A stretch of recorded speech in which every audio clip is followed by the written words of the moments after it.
안녕하세요. 상담심리사 뽀유예요. 오늘은 불안감에 대해서 마음여행을 하려고 해요. 여러분은 무엇 때문에 불안하세요? 언제 불안해요?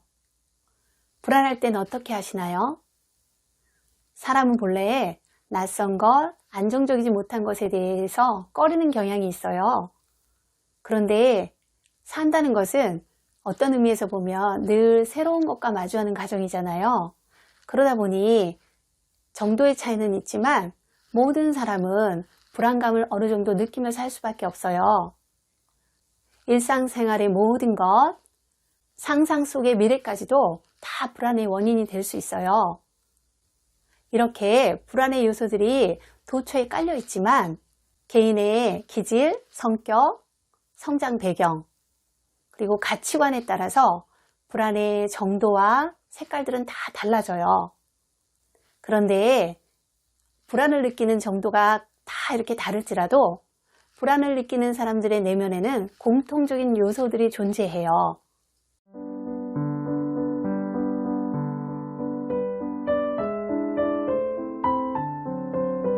불안을 느끼는 사람들의 공통점 첫 번째는요. 불안 자체에 너무 민감해서 문제 안에 갇혀버린다는 것이에요. 불안이란 우리 마음이 몸과 의식에 보내는 나 좀 봐줘 라는 신호예요. 그런데 불안에 민감한 사람들은요, 보통 사람들보다 그 신호에 아주 민감하고 재빠르게 반응해요. 그들은 불안을 자기 혼자만이 겪는 아주 특별한 문제, 해결할 수 없는 문제로 생각하고 삶의 모든 에너지를 그 불안 자체에 다 쏟아부어요. 그러다 보니 어려움이 닥칠 때마다 문제를 객관화시키지 못하고 문제 속에 그냥 매몰되어 버려요. 코끼리를 어린 새끼 때부터 말뚝에 묶어 놓으면 다 자라서 힘이 강해져도 실패에 대한 기억에 눌려서 말뚝에서 벗어나려는 시도를 안 해요. 마찬가지로 불안이란 말뚝에 매인 사람은 불안에서 빠져나오려는 시도조차를 잘 못해요. 불안한 사람들은요, 두 번째 공통점이 뭐냐면 습관적으로 불안하다는 거예요. 불안이 심화된 사람들은 자기 마음뿐만 아니라 집, 직장, 거리 등 도처에서 실체가 불확실한 괴물을 키워요. 그리고 현상이 사라졌는데도 계속 불안해하죠. 그들은 이렇게 불안이란 감정에 집중하면서 확대 재생산을 시키고요. 그렇게 되다 보면 불안이 습관화가 돼요. 습관은요, 이렇게 우리 감정에도 영향을 미쳐요. 우리가 잘 느끼지 못하지만 특정 상황에서 사람마다 주로 쓰는 감정이 있어요. 어떤 부부가 부부싸움을 심하게 했어요. 그런 후에 남편이 많이 의기소침해져서 집을 그냥 나가버렸죠.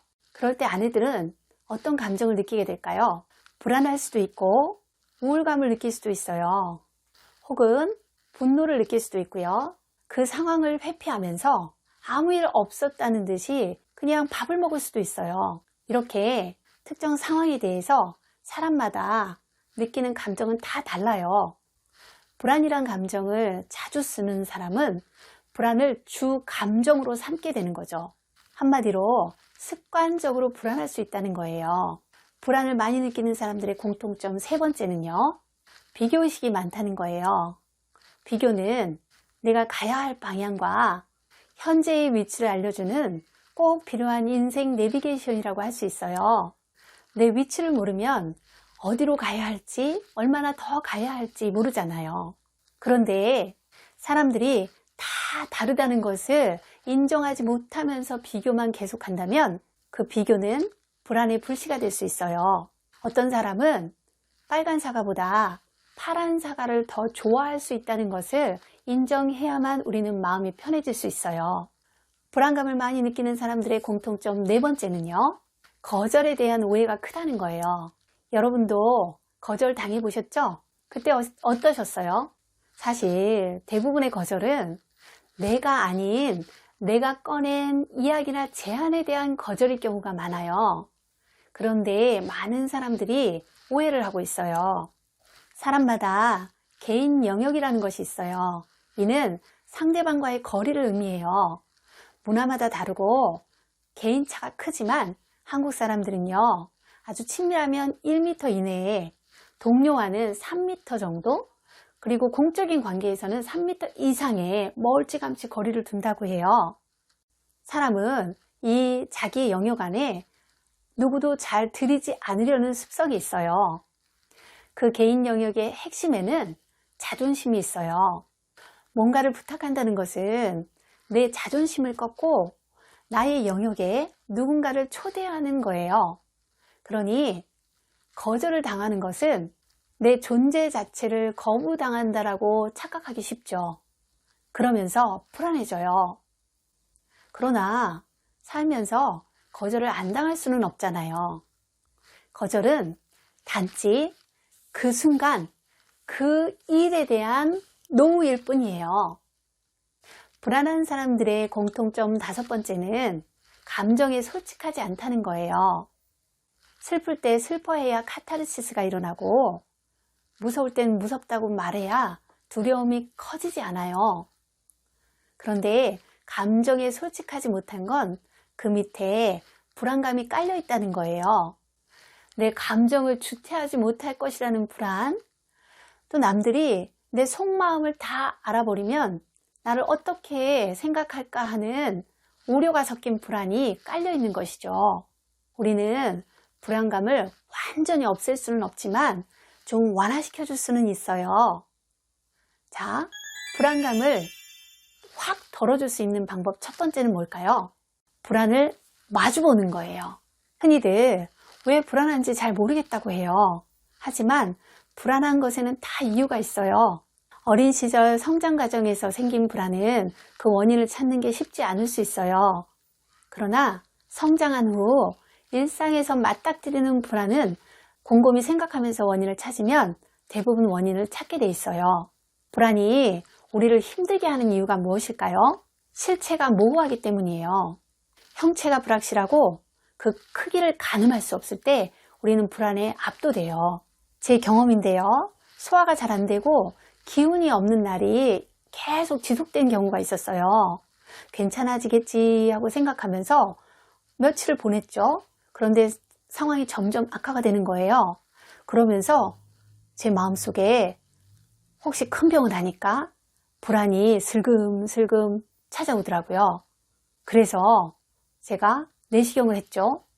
그런데 의사 선생님이 단순 위염이라는 거예요. 그 말을 듣는 순간 저는 불안이 완전히 싹 가셔지면서 가벼운 마음이 됐어요. 불안에 함몰되지 않으려면 저처럼 불안을 정면으로 응시해야 돼요. 도망치지 않고 불안을 정면으로 마주하면 그 실체가 드러나요. 그리고 실체가 드러나면 해소할 수 있는 방법도 찾아지게 된답니다. 그런데 불안을 직면하는 것에서 그치지 않고 한 걸음 더 나아가길 바래요. 불안을 확 다운시키는 2번째 방법은 불안을 드러내는 거예요. 심한 외상을 입었을 때 그 상처를 바라보면서 잘 보듬어 주는 게 기본이잖아요. 하지만 진정한 의미에서의 치료는 의료진에게 가서 그 상처를 보여줄 때부터 시작이 돼요. 마찬가지로 불안도 외부로 드러내는 순간 객관화되면서 좀 더 잘 해소시킬 수 있게 되죠. 자신의 문제를 과대평가하거나 과소평가하지 말고요. 믿을 만한 사람에게 그 문제에 대해서 느끼는 불안에 대해서 한번 드러내 보세요. 언어화시키는 것은 불안을 낮추는데 굉장히 효과적인 방법이에요. 저는 불안을 느낄 때마다 그 불안에 직면하려고 노력을 해요. 그리고 거기서 그치는 것이 아니라 제가 신뢰할 수 있는 만한 사람에게 그 불안에 대해서 이야기를 해요. 털어놓는 거죠. 그런데 사람이 항상 상대에게 이야기할 수 있는 상황이 주어지는 것은 아니잖아요. 그렇게 말할 수 없는 상황일 때는 저는 저 자신에게 글로 저의 불안을 표현해 봐요. 아주 쉽게는 카톡에서 저에게 글을 쓰고요. 또 다른 방법으로는 일기장에 제 불안에 대해서 솔직하게 적어보기도 해요. 일종의 객관화시키는 작업이에요. 이것도. 이렇게 드러내고 객관화시키다 보면 어느 사이 저를 휘감고 있던 불안이 많이 낮춰지는 것을 순간순간 경험하게 됐어요. 여러분도 좀 그렇게 해보세요. 불안감을 확 낮춰줄 수 있는 세 번째 방법은 타인에 대한 의식을 좀 줄이는 거예요. 남을 의식하면서 개인적인 성장이 이루어지기도 해요. 하지만 지나친 의식은 도움이 되지 않아요.